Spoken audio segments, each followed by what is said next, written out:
So good morning, everybody. A huge welcome to, I should say good morning, good afternoon, and good evening to everybody. That is a little bit more accurate of our worldwide global webinar today. So a huge welcome to everybody to webinar number 2, Challenges and Opportunities, Implementation of Competency-Based Medical Education in the Global South. We're so glad you could join us today, and we hope that this will be an hour of your day that you will feel has been very, very well spent. Now, just before we get started, I'm just going to start by an acknowledgement of the land from which I join you today, and I'm happy to be facilitating today. My name is Dr. Adele Atkinson, and I'm a clinical immunologist. I work in Toronto, Canada, on the ceded territories of the Huron-Wendat, Petun First Nations, the Seneca, and the Mississaugas of the Credit River. So I just want to acknowledge that I work and play on the lands of our Indigenous people who have stewarded this land for thousands of years. And I'm personally grateful for the opportunity to share in the beauty of the land that I live in and enjoy it through exploration and especially the art. And on the right-hand side of this slide you see today is a beautiful painting called The Medicine Bear by Novel Morisseau, who was an Indigenous artist here in Canada and has made some absolutely gorgeous paintings over the years. I'm very fortunate to have some of them in my home. So I would ask you to think about the Indigenous territory that you sit on today and the associated history and nations and your personal connection to the land. So with that said, you're about to really meet 3 amazing panelists that we have for our session today. But just before I have them introduce themselves and start the session, I would like to position this session for you in the webinar series this season that I've been working on with Kelly Kawasaki and Ben Kinnear, who are also on the call today.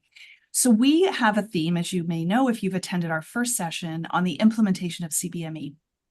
And so we've taken many, many threads of that and pulled them out and developed what we hope will be a really great series of webinars for you over the next academic year.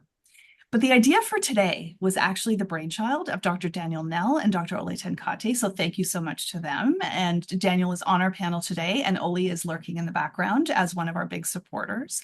So I'd really like to thank Ole because he not only brainstormed with us about this session, but also really stitched together this great community of speakers we're about to get together. So thank you so much, Ole, for that. So a little bit of background. I have learned so much from working with these 3 panelists. So more than 80% of the world's population lives in low to middle income countries. And as such, quality medical education is really paramount to the future of all people. So today we are bringing together this panel of amazing experts from various regions around the world. And I have put pins, painstakingly, this took me a long time to get this slide to work, painstakingly put pins as to where the 3 of them are from. Dr. Daniel Nell from Cape Town, South Africa. We have Dr. Roberta Leidenheim from Buenos Aires, Argentina, and we have Dr. Reshma Kinney from Mangalore, India today. So we are going to hear from them in a moment. So over the next hour, our panel is going to explore critical questions about the implementation of competency-based education in their contexts and discuss what we can learn from each other and how sometimes our goals actually might differ with respect to what it should look like for our learners and for our populations. So we'll be hearing from them for the first half of the session and leaving a good amount of time at the end for dialogue with the audience and fielding questions. So what we're going to do is each of our panelists is going to introduce themselves, then do a short 5-minute overview of the context in which they exist and give us some challenges that they experience that will be fodder for our facilitated question period afterwards. And then we'll move on to the next panelist. And after we do that, I'm going to ask them some questions in an interview style as well. So we'll have lots of time, hopefully, for a rich conversation. I will try to monitor the chat as well. And so why don't we get going with some of our introductions and then a small presentation. So as I said, each one will introduce themselves, their context, speak for about 5 minutes, and then we'll move on to the next one. So with that said, I am going to go to the next slide, and we are going to start with Dr. Reshma Kinney, who's going to introduce herself. Hi, everyone, and greetings from India. And I'm Dr. Reshma Kinney. I'm a pathologist from Mangalore, which is a small town on the west coast of the Indian Peninsula, as the pin showed. and I am interested in CBME. That's why I'm here. And my main interest is in implementation of interestable professional activity in postgraduate education. And currently, I am into validating and developing EPAs. So could we go to the next slide, please? Yes, I would like to begin my session by showing you this beautiful picture. This is of ruins of Nalanda Mahavihara. This was a residential university which was operational for nearly 700 years. And the aim of this university was holistic education. And if you look at the mode of learning, we are very familiar with CBME. We learned that they used to use these immersive learning techniques. They used to use Socratic method with debates for critical thinking. They used to do peer learning, self-directed learning, and lectures. And their libraries used to contain thousands and thousands of documents. So this changed over the next 800 years due to various reasons. And for us, CBME would be getting in touch with our roots rather than progressing into somewhere into the future. We are probably looking more into the past. Could we go to the next slide, please? Oh, sorry. There we go. So currently, we are the most populous country in the world with 1.2 billion people living.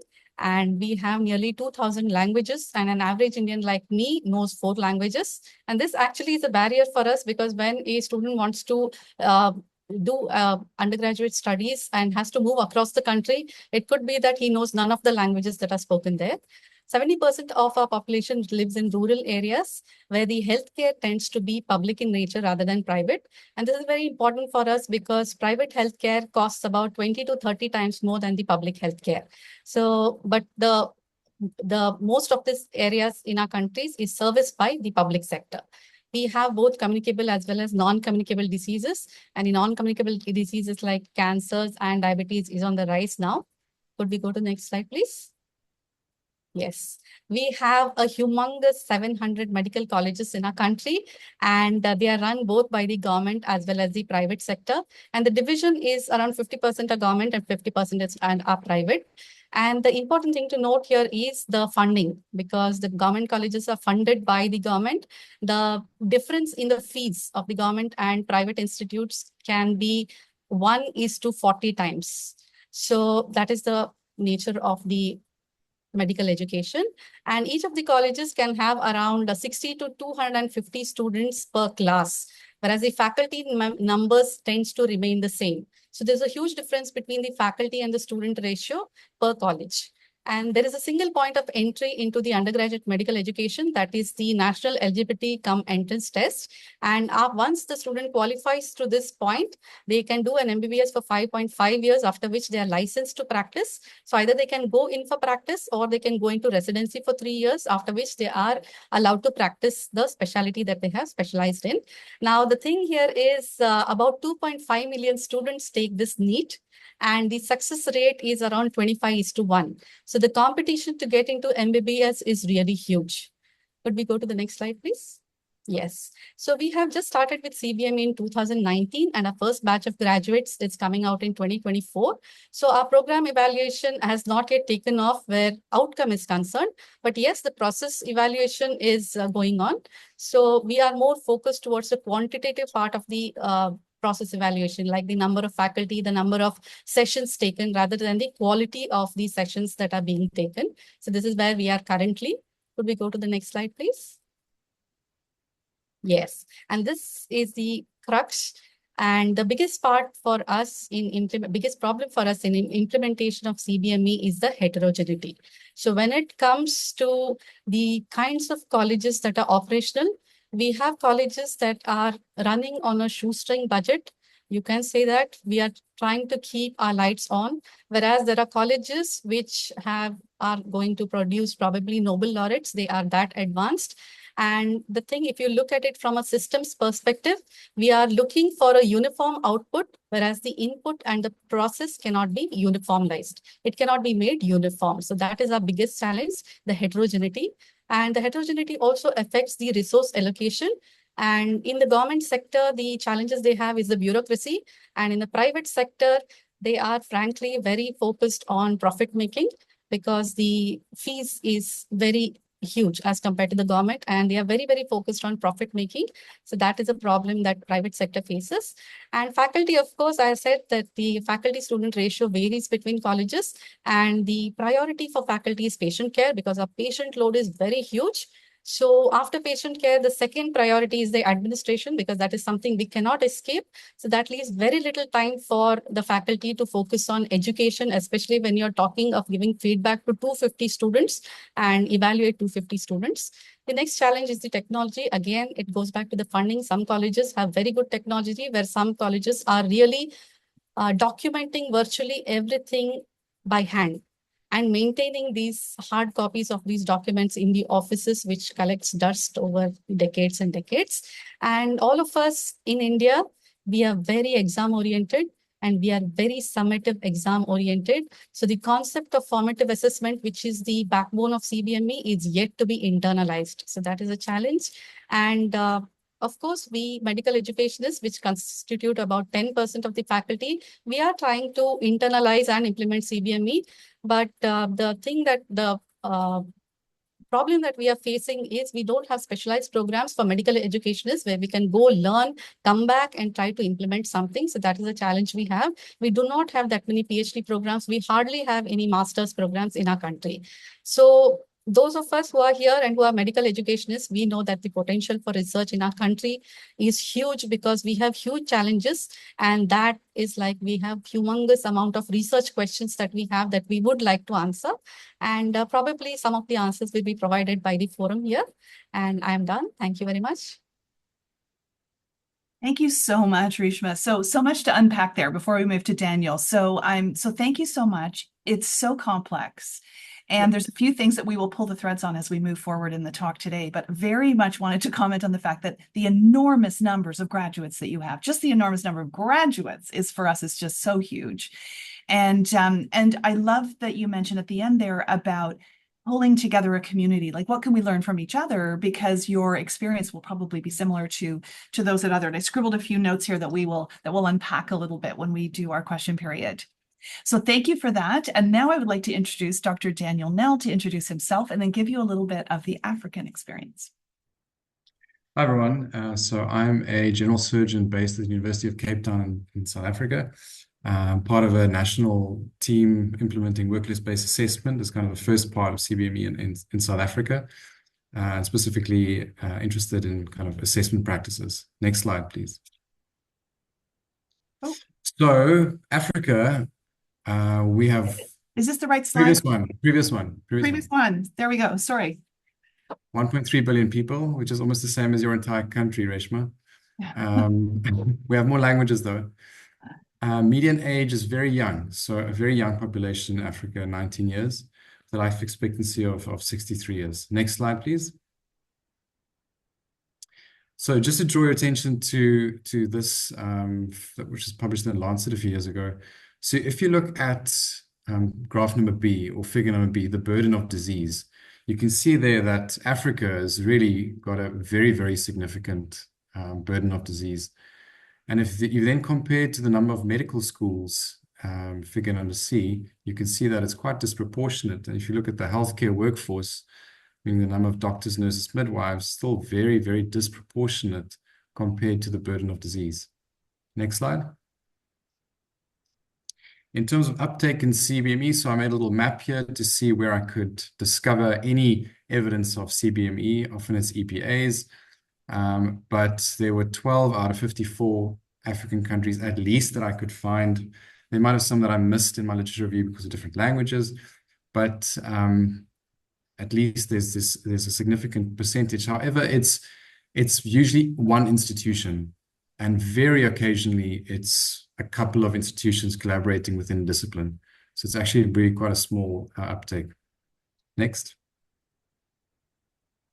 So some challenges that we face in South Africa and also in Africa at large is the service pressure. So I showed the slide where you have the burden of disease compared to the workforce. And this means that the healthcare workers are constantly facing a mountain of service demands and therefore have less bandwidth for education, full stop, and especially for change or new initiatives like introducing WBA or program assessment or CBME. Also less health professions education momentum. I don't know if you can use the word in that way, but I think that encompasses having program directors, something that's quite well known in more global north. Most places don't have program directors at all, so the department chair has to kind of run everything, or you have an interested trainee that runs the educational show. Very rarely will you find an educationalist positioned within a department, as that's their job. You'll have very few people knowing concepts, things that we speak about, acronyms we mention all the time. You'll say them in a room and people will look at you blankly.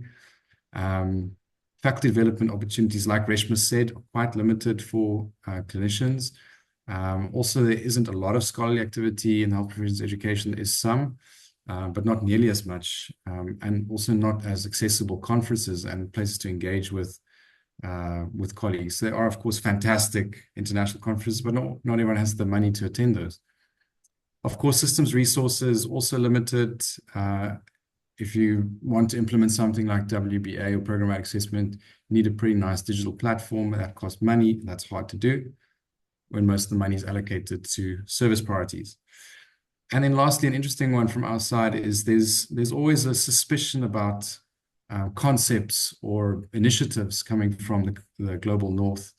There's this constant questioning about what we're doing and drives to decolonize, and therefore things that have come from the global north, like CBME, in a large extent, is viewed with some suspicion. And yeah, that's it from my side. Thanks so much, Daniel. So a few threads to pick up on again. It's, again, an enormous undertaking in an enormous continent where only a few countries have got maybe a little thread of CBE happening somewhere. But there's a thread, right, of again, and Reshma spoke about this as well, about what are the priorities for the country, and it's clinical care. And then it's something else, and then getting to education seems to be a little bit farther down the track. The colonial suspicion is really interesting, and we'll talk maybe a little bit later about how that plays out for you and whether it does or doesn't, in our other panelists' environments as well. So thank you so much for that. So lastly, before we get to our discussion, we're going to hear about the Latin American experience. Dr. Roberta Leidenheim. Thank you, Adele. Nice to see everybody. I'm Roberta Leidenheim. I'm from Argentina, Buenos Aires. I'm an internal medicine specialist. I did a master in health professional education 15 years ago, and since then I've been working trying to transform the way we're training health professionals in Argentina mainly, but also in Latin America. I've served several positions from the institution program perspective. I was director of a medical career here in Argentina. I also was program coordinator from the residency I graduated in medical internal medicine. Also, I was director of postgraduate in my university, Universidad del Hospital Italiano de Buenos Aires, where we have around 1,000 people in training in residencies and fellowships. And I also worked at the National Ministry of Health in my country, in charge of the national entrance exam to all residencies and the national process to enter residencies, and the national accreditation system, where I led the building of what we call competency frameworks in Latin America. And this is just an image to share. Next, please. We're talking about that part of the world. It's called Latin American and the Caribbean. We have 650 million. It's almost 10% of the global population. 80% of us living in urban areas, in contrast to what Reshma was sharing. And 90% of us speak Spanish, but our largest country is Brazil, and they speak Portuguese. We have an aging population with a life expectancy similar to higher income countries. And the leading causes of death are non-communicable diseases. But maybe it's difficult for someone not living in Latin America or Argentina to understand the economic distress we live in around poverty rates, income inequality, unemployment. And just to share some numbers, my own country has an inflation rate of 200 in the last year, and 50% of our people is living now in poverty. And in the words of the United Nations, Latin America and the Caribbean is the world's most unequal region. It's difficult to understand if you're not living there, how can modernity and innovation coexist with poverty? Next one, please. Sorry. Thanks. In terms of our healthcare professional, we have healthcare professional shortage in Latin America. We had a massive expansion of medical school. We have one medical school per 1 million people, which leads to high concerns about quality of education. We certainly do not have the right number of health workers with the right skill in the right place, doing the right things, and that has many answers or explanations. We are working and struggle to align education, health work, and labor markets for a primary care workforce, but we cannot. We have some of our countries have national accreditation systems, such as my own Argentina, but other countries are going into international accreditation, which are really expensive. We're having lots of migration, and that it has impacts on our workforce availability and our possibilities to plan our resources, and we have an equal distribution. Some number, for example, in Argentina, the number of doctors and nurses, it's similar. It could be okay, but we still have lots to work on. Next, please. And it was really difficult for me to decide what to share in a 2-minute presentation and one slide about implementation of competence-based medical education in such a large region as my own. But the first thing I want to talk is about fidelity of implementation. I think we cannot go through this webinar without discussing if we're not talking about the same where we're talking about competencies. It even happens to me in my own context when I visit another program or institution without any language barrier or cultural differences, that they tell me they're working on competencies, and I have to ask, what are you doing with competencies? What do you mean by that? Because we still think in our context that competencies are only another way of expressing learning outcomes, and not understand the complex implementation behind that. That's why I chose to use this core components framework, to use them as a lenses to analyze my reality. And the other big term or main idea behind this slide, I think it's transformative change, because to go from the way we're doing things now to the expected outcome, there's lots of change in regulation, faculty development, resources, and even students' attitude towards learning and their own learning. So where are we now in Latin America? We have ill-defined competencies. We have no shared language or national consensus. We don't talk about competencies and pretend to say the same things in our context. Our regulation don't talk about implementing competence-based medical education. We have an unplanned path between undergraduate, postgraduate, and independent practice. Our undergraduate is mainly traditional with strong basic science that don't want to lose their power in curriculum. And our postgraduate training is all about service learning tensions. We have time-fixed experiences. We don't have possibilities to individualize training because of our regulatory. Our clinical environment is focused on service and not learning needs or learning experiences. Our teachers are teacher-centered, and we have limited faculty development. There are at least 10 Master of Health Professional Educations in Latin America, and our assessment is mainly knowledge-based. But it would not be fair for me, and some colleagues are here, are not accurate, not to mention that many programs and some regions are working on isolated so far initiatives on developing EPAs, curriculum integration, faculty development, and assessments. And I believe these experiences are rich, empowering for us, and should be shared and communicated and evaluate for results and impact, but they are not enough, because we're not talking only about transforming the way we're training people, but also transforming our healthcare system that today is based on inequity. That's it. Thank you, Roberta. Thank you so much. Okay, I am going to stop sharing. And so now I'm just going to make sure I can see everybody. So thank you so much. So, wow is all I can say. There's so much going on, right? It's so interesting how the differences yet the similarities in the three contexts in which you work, and also some of the similarities are very similar to what we face as well, perhaps on different scales.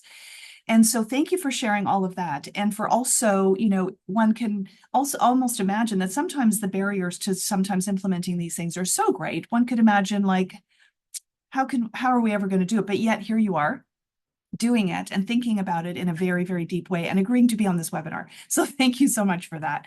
So what we're going to do now is I'm going to throw out some questions, and just for the audience to know, we've had several planning sessions with our panel, and I have to tell you, I've learned so much listening to their experiences and how they manage change and how they think about the context and how it impacts change. It's been really inspiring, and so I'm so grateful we'll be able to share some of that with you today, and then also manage your questions. I'm going to try to manage the chat at the same time.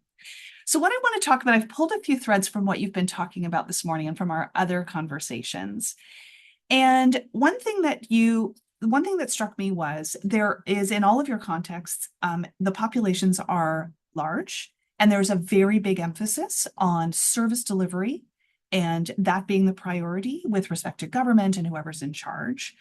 There was two of you talked about life expectancy, and even within your own contexts, it's quite different. I think, Daniel, yours was in the 60s, I think, if I'm not mistaken, and Roberta, yours is a little bit higher than that. And if you think about the world, we should not have different life expectancies, but we do. And that is probably what governments are caring a bit more about as we're talking about educational delivery. So here's my question for you all.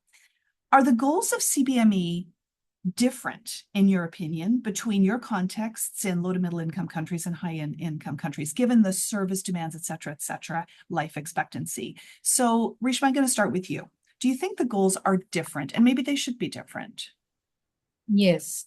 We are, like I said, 70% of our population lives in rural areas. So the aim of our competency-based medical education is to produce an Indian medical graduate who is going to be the physician of first contact, so that he can go to the rural areas and serve there. So that is the aim of CBME currently. So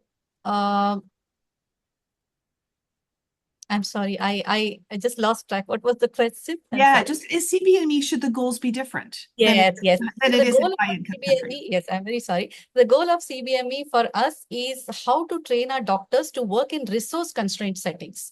So most of these medical colleges tend to be in the urban areas, and the kind of technology or the facilities that they have or they're trained under is completely different from what is available in the primary healthcare centers where we are planning to send them. So what we would probably aim for is for them to be trained in our main competency domain would be system-based practice, where we would want them to go to the rural areas and serve there. But the thing is that is not happening because 80% of our doctors are concentrated in the urban areas, mostly because those people who do go to the rural areas, they don't earn much. It's very difficult to sustain even a basic life if you go and work in rural areas. And that's the reason 80% of the doctors which are produced are concentrated in the urban areas. So that is probably the aim of our country. Whereas you are probably looking forward more into research and probably into I have seen a lot of articles where you're talking about theoretical aspects of learning.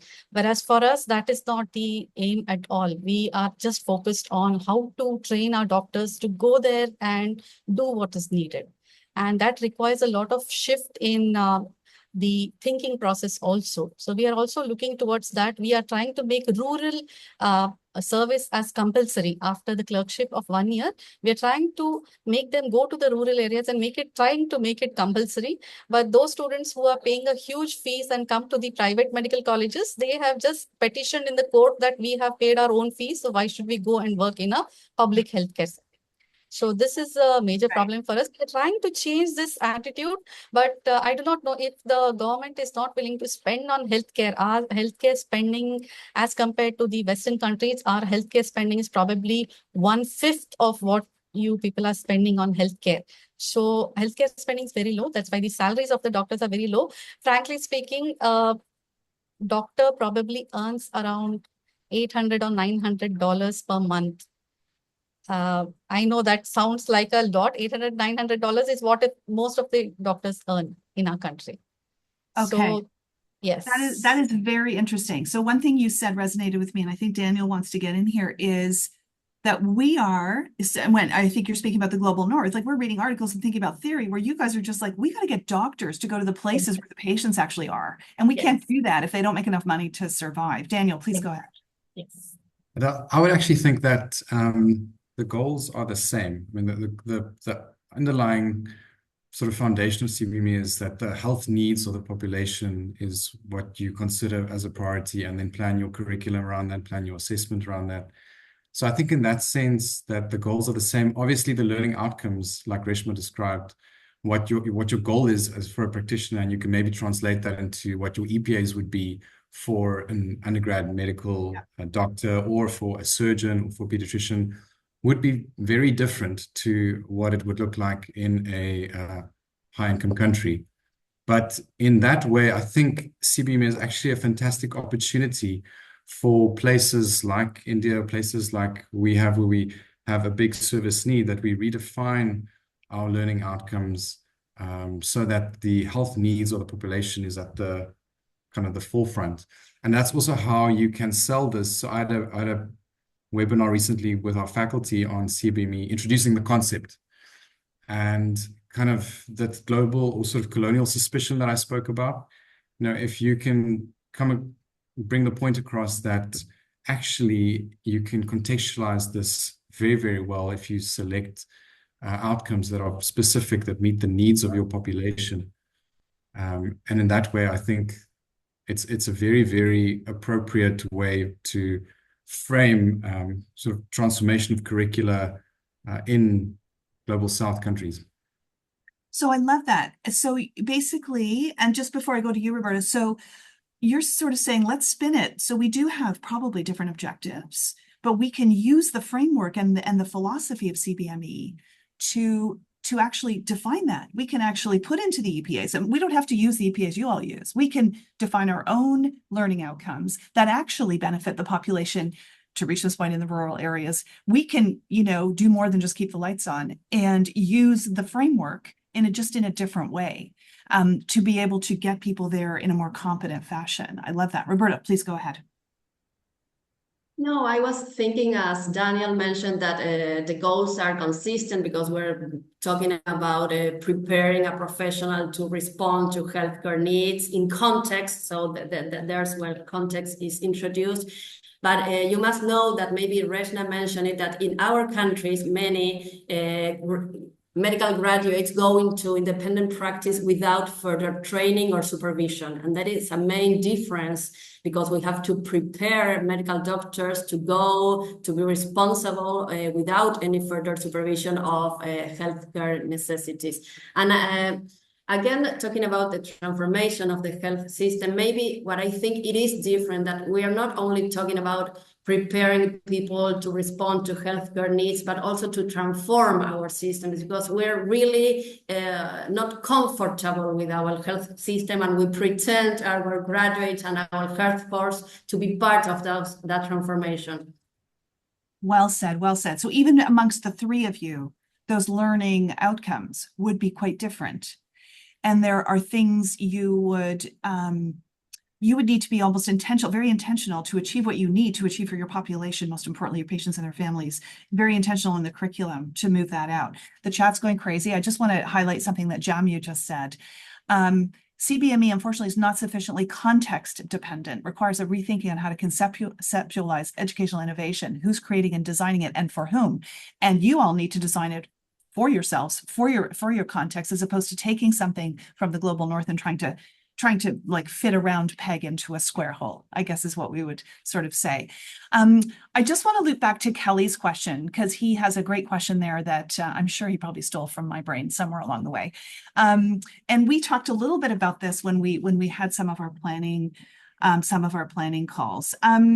So what do you think that the global North can learn from your experiences in implementation of CBME, your thoughts about the philosophy of CBME? What can the global North learn from the global South?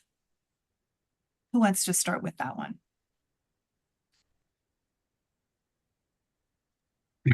Everyone's muted. Yeah, I would Go like to ahead. say, yeah, hi. So yes, so though we are new into CBME, if you look at the history of the kind of medical graduates we are producing, we have produced world-class doctors. Yeah. So there is something we are doing right. So when we look at that, the thing that we are probably doing right is that we have a lot of clinical material, and our training used to be very hands-on before it moved into the classroom. It used to be very hands-on, and we did not have a dearth of patients at all. And we had teachers who used to tell us, when you walk into a ward and if it is really smelling bad, you can be certain that there is a patient with a lung abscess somewhere. So we had that kind of teaching. We had that kind of teachers who used to look at the patient walking in and could tell what is a neurological abnormality. So for us, clinical material was great, and we were trained on patients. There was nothing called simulation, and we find simulation a very odd concept, frankly speaking. So yes, so we looked into what we are doing right, and then what is CBME about, and then we tried to combine the two. So we have maintained some amount of, actually a large amount of a traditional structure. It is still there. It is patient-based. It is the lot of emphasis is given to going to the wards and spending time with the patients.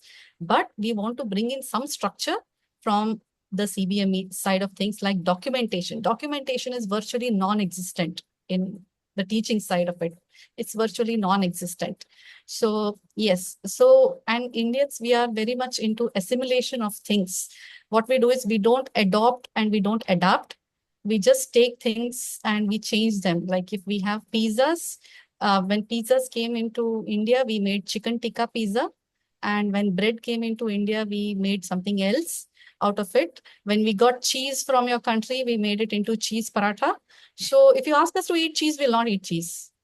We want to eat our paratha. So we'll put cheese into the paratha and we'll eat that.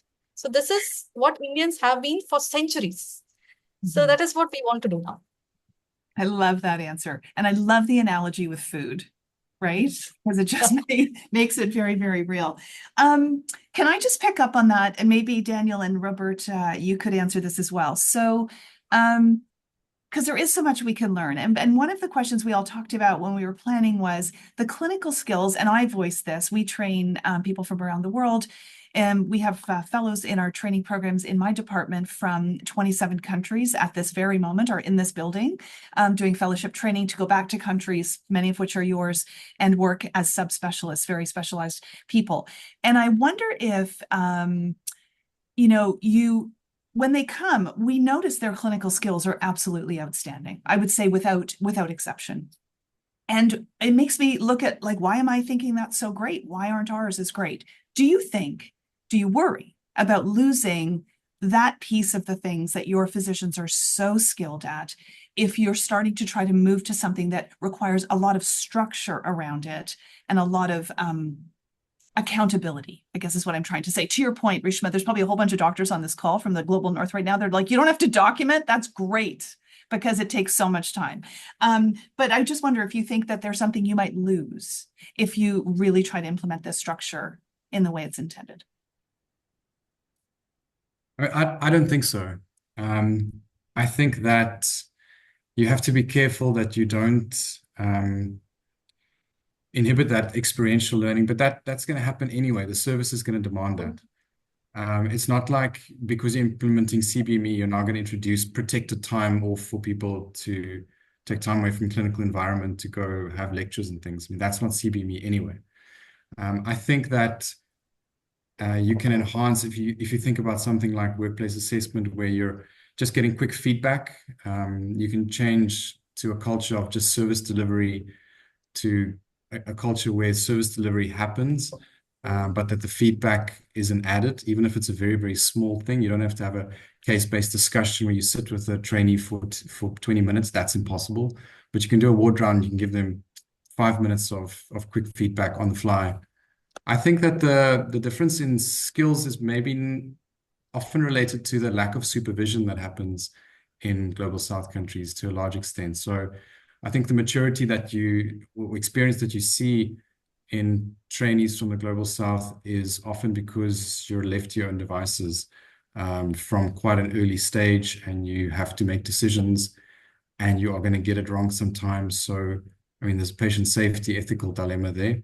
But the reality is that there's nobody else to do the job, and you're an intern or a junior doctor, and you get to do, like, when I was a first year intern, I was seeing 20 surgical patients by my own on a weekend, making decisions, pulling out drains, putting in drains, all kinds of things that usually you'd have a consultant making a decision around. So those kind of things, I think it's often related to lack of supervision. Interesting. Okay. Roberta, you were nodding. Anything you wanted to add to that? No, I guess obviously we perceive that as well. I myself, as an intern, I traveled to the States, and I realized I had a larger exposure to clinical situations than my colleagues at that time. But we're not proud, and we struggle all the time to have the correct supervision, because we worry a lot about patient safety, and we worry a lot about our trainees' well-being. And everyone who has experienced a situation of not being prepared to the critical condition he was going to treat without supervision knows that really, really awful situation. So we understand, I guess, that we need to find a balance. I don't think competence-based implementation will be bad for us, but now we have some duty hours regulation that are limiting the time our residencies, and that's absolutely necessary. But our faculties are resistant and worried because we were trained in a way, and people don't understand a new generation will have to be trained in a different one. But as Daniel says, maybe with workplace-based assessment and good records of what experience, a good accountability on what's going on in the development of competencies, will we be fine. That's, yeah, well said. So what you're experiencing with workplace, with work hour restrictions, right? So that was us 20, 30 years ago. And some would say that we have maybe didn't get it quite right. Maybe, you know, and there's lots of different opinions on that. It still continues to be a very heated topic because people worry there's not enough time in the trenches now. We've gone too much the other way. And other people say, no, we had to do this because it wasn't tenable. There's lots of different opinions, but it has an influence on clinical skill development that I think we just sort of have to think about. So as we're talking about residents, let me ask you this. The residents in your contexts, they hear about this. Perhaps they are getting feedback, maybe starting to get feedback in different ways, or more of it, or some of it, or never had it and now they're getting it. What do they think about this?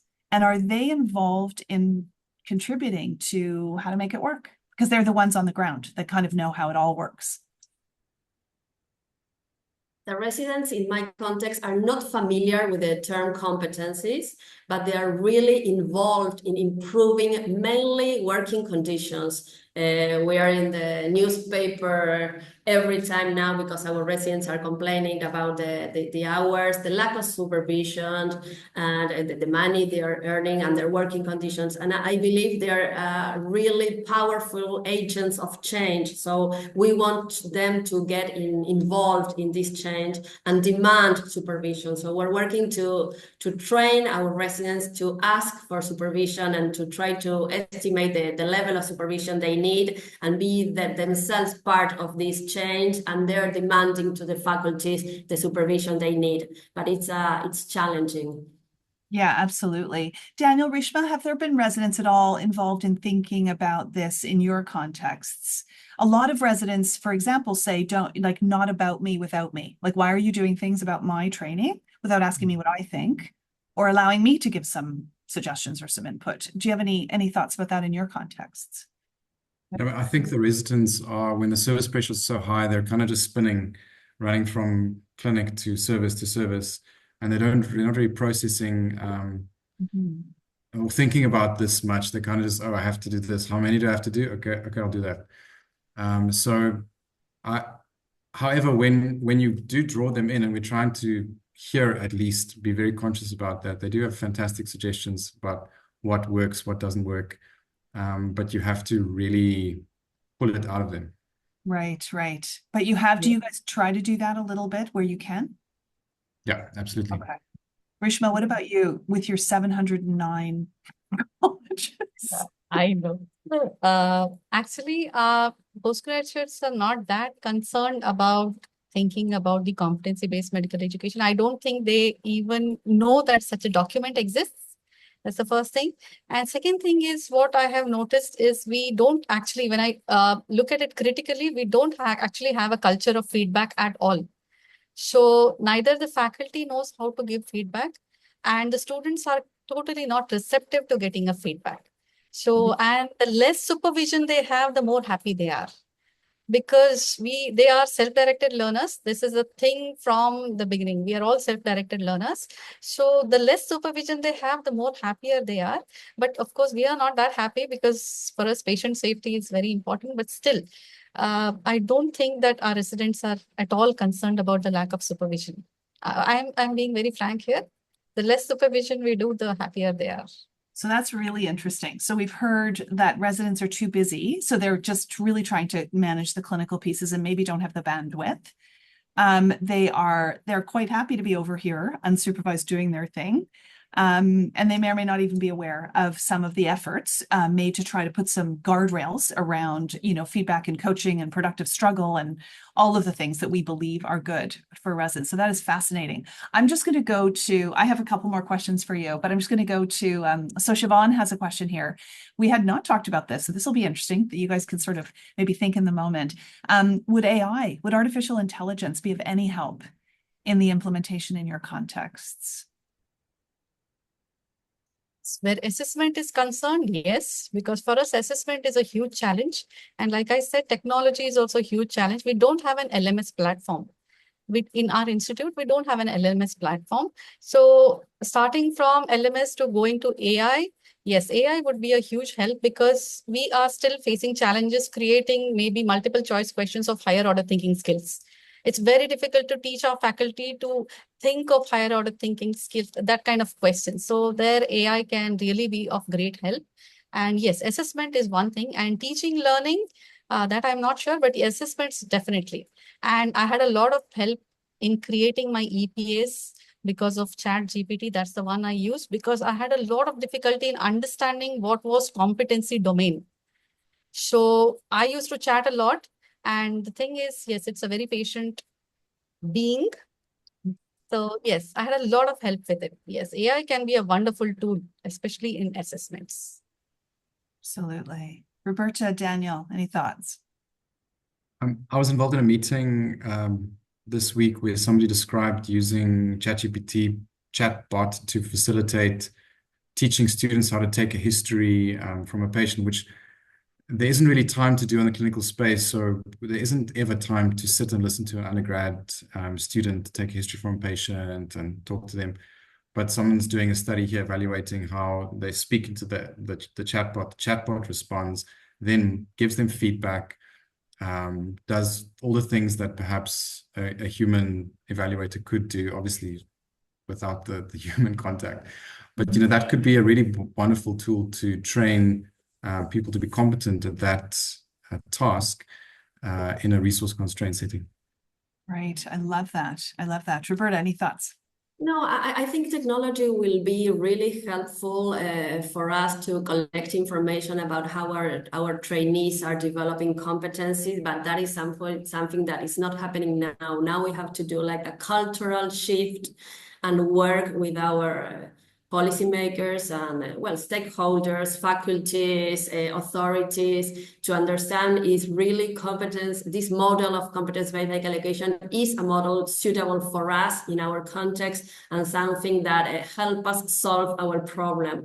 Today, we don't. I feel in our meetings, in our sessions, we don't feel that this is something that is going to help us with our problem, and that I believe myself, I personally believe it will be and it will help us with a more efficient use of resources, because now we're losing lots of money in training people who are not prepared for what they should be prepared to. So that's what I argue for competence-based education. But I think the technology is something that will come far after many cultural shifts and a transformation that is necessary. Great. Thanks, Roberta. Your mention of cultural shifts, I just want to point out, Jamu in the chat talks about we must not forget culture, geographical and professional culture, right, that exists and how it impacts the development of our structure, but also how we implement and appraise CBE as well. So thanks for that, Jamu. Now, Ole has a question, Rishma, for you. If residents are not interested in feedback, do they feel like learning through trial and error all the time? And should error be something of concern?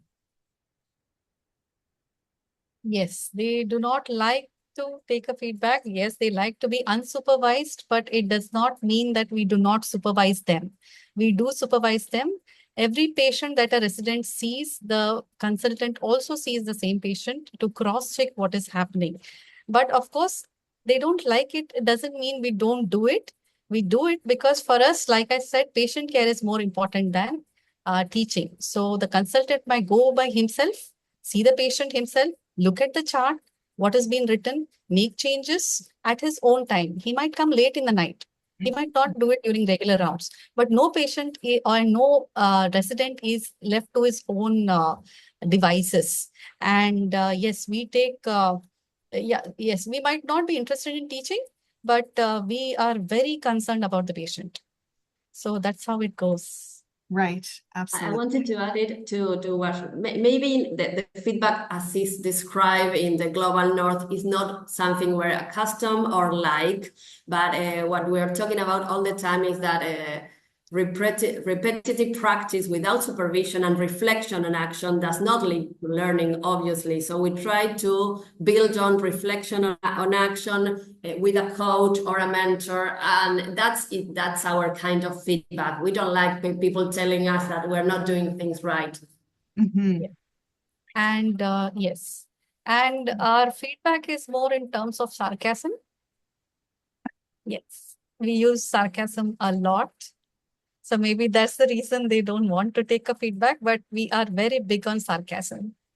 So Okay, maybe so like sort of like, what were you thinking when you did that? Like, yes.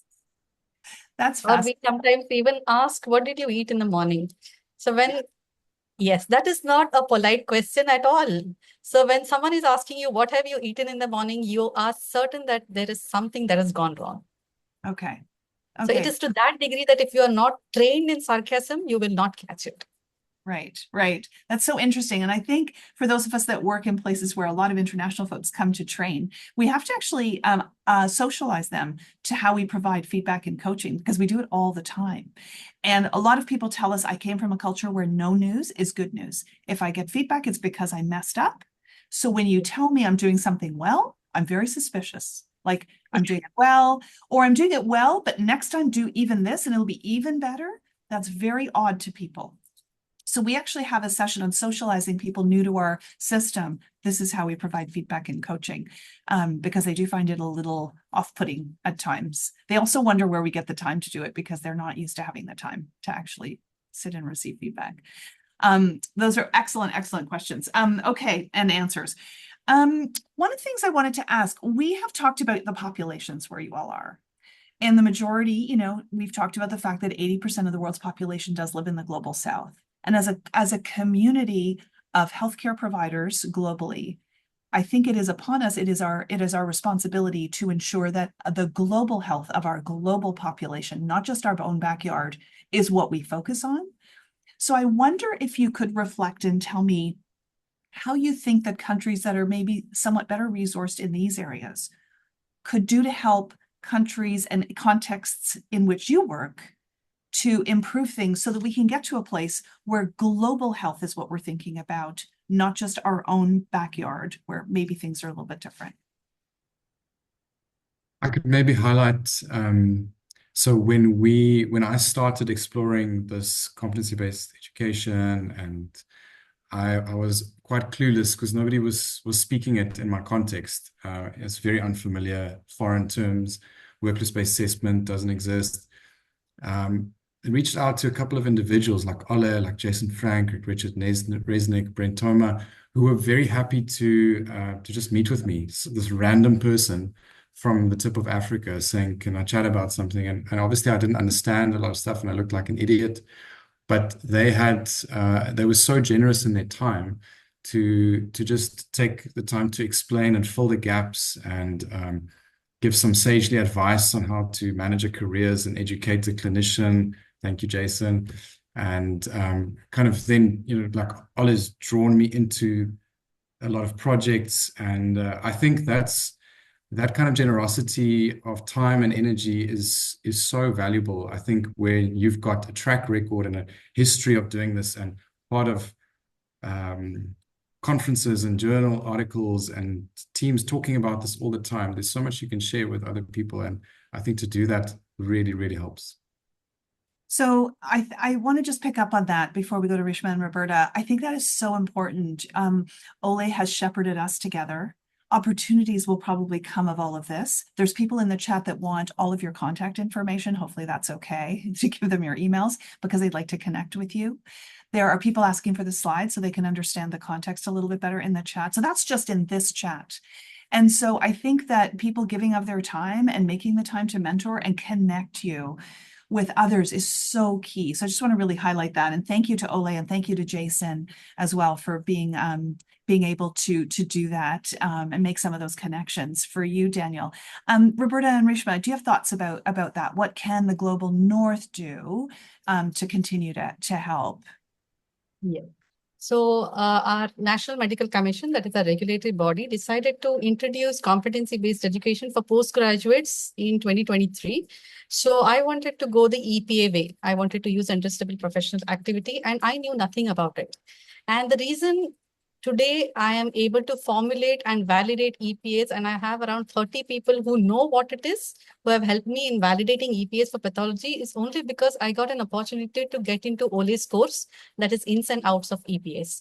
After that, for every single session, I have kept sending my own colleagues to this course so that they also go and learn and come. And the reason I was able to attend is because we have concessional rates for us low and middle income countries. That's the only reason I could attend the course. Otherwise, it would have been beyond my means. So that is something I would, and whatever change that is going to happen in our country in education is going to be spearheaded by the medical educationists. So the more opportunities we get to learn, the more we are going to implement. And what we are looking for is a critical mass, to develop a critical mass, after which it will catch its own momentum. Right. So to gain that critical mass, we need opportunities to learn about what these things are. So if those opportunities are provided, and I am very, very grateful to Ole, because after I went to his course, he has given me so many opportunities to connect with other people. It's been a tremendous experience for last 1 year. I have to thank him. I really have to thank him. And I'm here because of him. So yes. And he also agreed to come for one of my workshops. And because he agreed to come for online, of course, there were so many people willing to come for my workshop and listen to what this is, what EPA. Whereas if I was doing it all by myself, it would have been impossible to gather that many number of people. So yes, when it comes to opportunities to learn, the more you create, the more changes we are going to go back home and implement.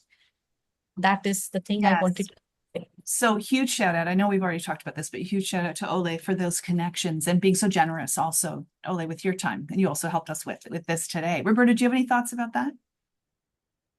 Just to mention that the same my colleagues just did, and also so grateful with Ole, because he was the foundation for building a community of faculties in Latin America that were not working around EPAs and competencies, because we're not talking only about EPAs, and we arise from one of these courses, and he gave us this huge opportunity. And for us, maybe in Latin America, we need extra help for doing research and publishing and building and reinforcing this network we have, because now we don't have access to publishing high impact medical education journals, and our voice is not there, and we might have some interesting things to say, but we need collaboration for that with our peers, and the network in Latin America is there, but we'd love to partnership with someone who speaks English for the first as an initial thing, and also who has these many years in implementing competence medical education and experience. That's wonderful. So that's a wonderful place for us to finish off, because sadly we are out of time. The chat's gone crazy. So Christina, I'm hoping you can save the chat for me so we can pull out all the threads. We will connect the people that would like to connect with you. We will send people the slides, if you're all okay with it, to people that joined the webinar today. But I just want to end with highlighting what you've all said. The connections with people around the world and creating a community where you have a voice and people will then come and help you and be generous with their time. Also, to your point, Rishma, keeping in mind that sometimes the cost is an issue for attending conferences and all of these things. So I would challenge all of us on this call today to think about how we, as an individual, wherever we are, could be helpful and useful in making and creating these opportunities, whether it's like helping bring someone to a conference at a reduced rate because we have the influence to do that, whatever it is, and be able to support people. I personally am looking forward to keeping in touch with you all post this meeting. And I hope that we can all do that. And I just want to thank everybody. First of all, I want to thank the three of you for being so thoughtful about what you presented today and having a million meetings with us to plan. I want to thank Ole for bringing us all together. I want to thank my partners in crime, Ben and Kelly, who are endlessly supportive and helpful in coming up with content for these webinars. And for Christina for hosting and doing all of the IT and making it all work. It was beautiful and really, really worked well. And to all of you who took an hour of your day to come today, because it just really is, we have to do better. We have to think about the world on a global stage. There's so much right now pushing us to not do that politically around the world. We have to rise above that as healthcare providers and do what's the best for the global population. So with that, I thank you. I look forward to staying in touch. We'll debrief at some point. Have a wonderful day, everyone. And for those of you, wherever it is in the world, morning, evening, or night, enjoy the rest of your day, evening, or night. For Rishma, for you, it's evening. Hopefully you've had dinner. All right. Thank you so much, everyone. Thank you. Bye-bye.